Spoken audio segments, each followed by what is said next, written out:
hence the time machine. So the little time machine here, which is rather nice, is something that we talk to our clients about all the time. So I will say to a client, now look, if I can grab your hand, put you in a time bubble, take you forward into the future and have a look at what your future looks like, would that be useful to you? Bit of a strange question. Not many people have ever been asked that question before. They certainly were never asked it by their previous advisors or their banks or anybody else, which is now why they're with me. And what this helps us to do is to show the client what it looks like in the future if they do nothing, and what it looks like if they do lots of other things as well. And if it's not looking too good, so in other words, if their plan is to spend 6 months of the year playing golf in Bermuda, but actually they can't quite afford the golf green fees if they carry on as they are doing at the moment, then at least they can come back to now and do something about it. So this is why this bit of it is also important. And without the cash flow forecast, how do you know? How do you know whether they're on target to achieve their goals? How do they know? How much more money do they need? How much money is enough? What sort of investment return do they need to achieve their goals? I don't know what it's like here, but in the UK, you can take your money to a stockbroker or a bank and they'll say, ah, yes, Mrs. Smith, okay, so what do you want? A low-risk portfolio, a medium-risk portfolio, or a high-risk portfolio? What's Mrs. Smith going to say? Low risk or medium risk, isn't she? She's never going to say high risk. But in actual fact, if Mrs. Smith hasn't done a cash flow forecast, and really if she did, the cash flow might tell her that she needed to achieve a 15% return on her money in order to achieve her goals, is that ever going to happen? And if by putting it in a low risk portfolio with a stockbroker or the bank, is only going to give her a 3% return when actually her cash flow forecast says she needs a 5% return, then she's never going to be a happy lady, is she? So our job is to help the clients figure out what sort of investment return they need. How much life cover do they need? Again, don't know what the practice is here, but in the UK there's this sort of which way's the wind blowing type of strategy to life cover. Some people will say, well, it's 10 times salary. Is it? It's nonsense, isn't it? Again, the cash flow forecast will tell us very accurately what it is they actually need, and how much health cover they need, and when they should stop work. You know, lots of people want to stop work early. Lots of people want to stop formal work early and then do something much more philanthropic, to put something back to their community, whatever it might be. But unless they know what the plan is to enable them to stop work, it's never going to happen, is it? Now, just to come back to some stuff about value, this is a survey that was done some years ago, and it still holds true even now. Most advisors think that the valuable bit of the work they do is the intelligent stuff, the clever stuff, the plan preparation, all of that lovely technical bits and pieces. But it has been proved beyond a doubt that the clients value the other stuff, the relationship, the hand-holding. Please help me, I'm confused. That's what they will pay you for. That's what they've been paying me for 20-odd years, very happily in most cases. So we must get this balance right. Must get this balance right. And the benefits to the client are huge. You know, they love it. They absolutely love it. It means that they're going to be on target. It means they have this reassurance, etc., etc. And also it means that we don't leave things too late for them. But in benefiting the client, as I said before, if we align our interests with theirs, we also get huge benefits. And those benefits are in a great client relationship. So it's always there. They're never going to go anywhere else if you've got a great client relationship. It's not a question of comparing costs anymore. In fact, a lot of the stuff that David put up before about, BIPs and advisor fees and everything else, frankly, it doesn't matter. We very, very, very rarely ever get a client situation where we're jousting on price. It's just not relevant. The relationship is the key. We're in control. Wouldn't it be wonderful if all your clients did everything you said? And you never had to persuade them, you never had to argue with them, and they always knew exactly that what you said was the right thing to do. We have greater fee income because we have greater certainty. So how many of you in years gone by, even if not now, woke up on the 1st of the month and you knew you had to start all over again? Now, you had to start generating that income from somewhere first of every month. It's all gone by. Well, now it doesn't matter because it's all ongoing regular income. These people will pay you continuously. And then, of course, we have the family planning bit, you know, the whole thing about moving wealth through the generations. So if you've looked after mum and dad refer you to grandma and grandpa because you've done a fantastic job for them. Grandma and grandpa refer you back down to the grandchildren. The whole family isn't going anywhere else if you've done a great job for them. So this whole thing about referrals is very, very straightforward. And I can't stress this strongly enough. You are in a position here in Holland to move this forward at a rate of knots that has taken the UK 25 years to achieve. If you embrace this sort of stuff now, you can be so far ahead of the game in your own profession. It's unbelievable. And then, of course, you have this even added benefit that even if you were doing any investment work, and how many people in the room, just very quick show of hands, I'm not going to embarrass anybody, how many of you are investment people, investment experts? Excellent, nobody at all, brilliant. And the reason I say that's brilliant is because, again, it's impossible for us to be investment experts. Even the investment experts aren't investment experts. Look what's happening around the world. It's madness and chaos. Nobody knows what's going to happen next. So if you are constantly having conversations with your clients about the performance of their portfolio, when actually it's not your fault, it's nobody's fault, nobody can control it, nobody knows what's going to happen next, what is the point? So the whole thing about the financial planning, the cash flow bit is, you never have to have that conversation again. Because if you can show the clients that every single year, that irrespective of what's happening with world markets, irrespective of what's happening with the price of gold, etc., they are still on target to achieve their goals, then they're going to think you're fantastic. And that's what it's all about.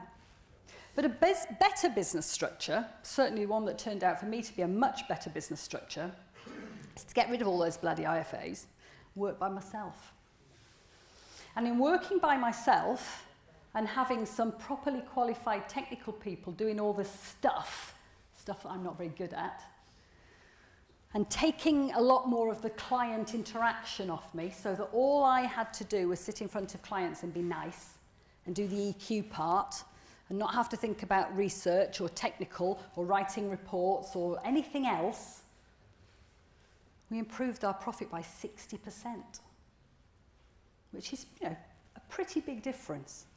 Plus, I got rid of all the rubbishy work I didn't like doing, i.e. managing the advisors. Because, God, it's hard work, isn't it? Managing them, motivating them, make sure they're doing the right things, make sure they're not treading on any compliance toes. All that's just stress. So get rid of that, concentrate on the clients, and everything else will fall into place. Also, this model is more valuable. It's more valuable because it doesn't rely on one person in the business being the bringer in of all businesses. Now, if you have got more than one planner in the business, that's not a problem. You just regard this as a pod. So you have planner and pod, planner and pod, planner and pod. Right? You can do it that way. It works beautifully. You then have to look at the proposition. What are you actually doing for clients? And we all may have completely different propositions, but this is the proposition that we have. So our whole raison d'etre is to do with comprehensive financial planning. It's making sure that we do the cash flow stuff, and that's compulsory now in the business. And believe me, when you're trying to put 40 different people, all of whom have been running their own businesses for goodness knows how long, or pretty much doing whatever they wanted for how long, and then telling them, actually, we're going to do this very differently now, that's quite hard work. But the cash flow modelling, as I've shown you before, is critical, and it's a compulsory part of our process. Recommendations and implementation, and then the reviews. The reviews are essential to make sure the client's still on target. Our investment philosophy, again, is very, very straightforward. We've just taken the view we're not investment people. I don't even care about betas and alphas and all this other stuff, sharp ratios. I've learnt it, and it's all gone out in one ear and out the other long ago. Not interested. So we give it to other people. And we choose to use a passive investment strategy because it's inexpensive and the clients can't tell us off for what the market's doing. Simple. But we also look at other things. So we say to clients, you're going to get a maximum potential return on your money if you don't keep trying to time the market. So in other words, if you buy and hold. If your asset allocation is correct, and we've looked at the proper risk profile and we've put the assets in the right places for you, we rebalance it properly every year so that it comes back to that asset allocation, and we keep the costs as low as possible. And then what's the target market? Have you sussed that out? Somebody I was speaking to, I think it was Jeffrey, wasn't it? He was saying he's got 3 particular markets that they're focusing on. You can't necessarily focus on everyone. You can have everyone. Now, we know businesses in the UK who say, well, this is our proposition. The market could, however, be anybody, as long as they're prepared to pay our minimum fees. And that's a perfectly sensible business model. But if you're trying to get everybody in through your door, and you've got people with €10,000 wanting to be invested in, tiddly little non-complex circumstances, that's going to bung up all your systems so that you're struggling then to deal with the really good quality clients that you want to deal with. So make it clear who you want to have, whether they're doctors or dentists, whether they're people with €250,000 or more. Make it clear and make sure everybody in the business knows it, so that if Joe Bloggs does come knocking at the door and says, well, actually, I don't quite fit your target market, but do you think I might be able to squeeze in under the radar? Everybody says, no, sorry, we can't help you, but so-and-so down the road can. And then business process. I know you can't read it, don't worry, I don't expect you to. Business process. So what we're doing here is we're starting off with client contacts the company somehow. What happens? What happens in your business when the client contacts the company? Is there a particular person they speak to? Do they say particular things? Is there a particular piece of paper that goes out immediately after that meeting to confirm something or to make an appointment or blah, blah, blah, blah, blah, whatever it is, right? And does it happen consistently every single time in exactly the same way, in exactly the same time frame? Because if it doesn't, that's not a process.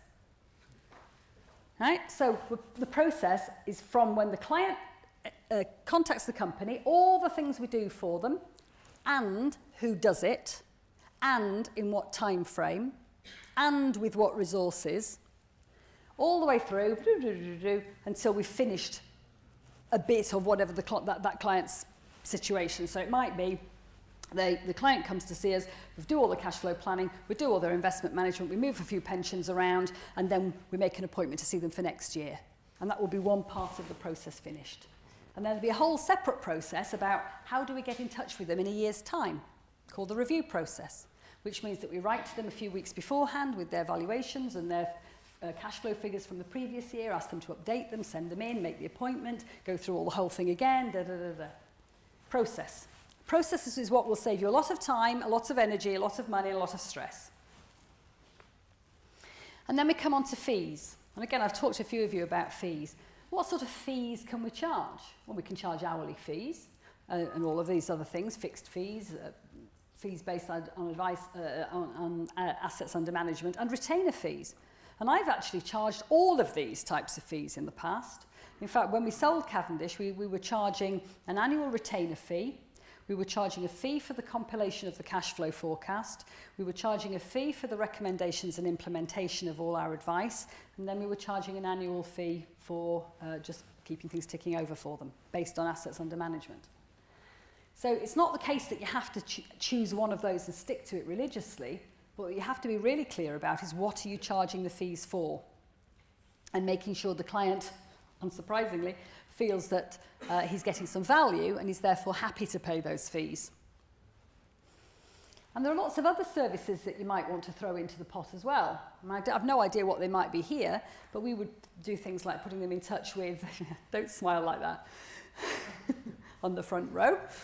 There might be things like will writing, stuff like that, which we wouldn't do in our business, but we would refer them to other organisations. Okay? So anything at all that you think is going to add extra value to the client has got to be worth exploring. Now, this is a wonderful thing that we found out ages ago, and this is really where David came in from earlier. If there is anything at all that you can outsource in your business, then do it. Because it's fantastic. It gives you it frees up so much of your time and energy and so on and so forth. So we outsource the investment management. We just hand it off. And years ago, when the first platform came to the UK, I think David said it was in 2000, the company name was Transact, we could see straight away the massive savings in time and resources that it would make for our business by just letting them deal with it. You know that the AFM is going to follow pretty much whatever the FSA is doing, so you've got the script written for you. It's there already. And align your interests with the clients. I said that. Make sure that the client is the most important person in your life, and then everything will work its way through.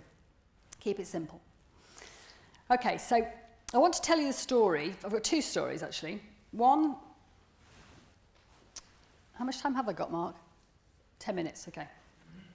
So, very quickly, a story about a financial director. So this is a man that I was referred to see, and when he came in to see me, he was very grumpy. He didn't actually want to be there. You know how sometimes you get those clients and the body language is all very negative. Anyway, he bowled up. And I said, in my cheeriest possible way, how can we help? You know, what is it you're looking for?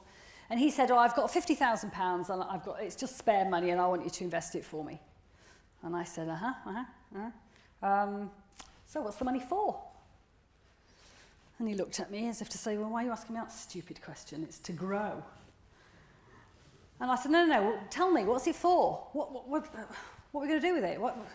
Tell me more about it.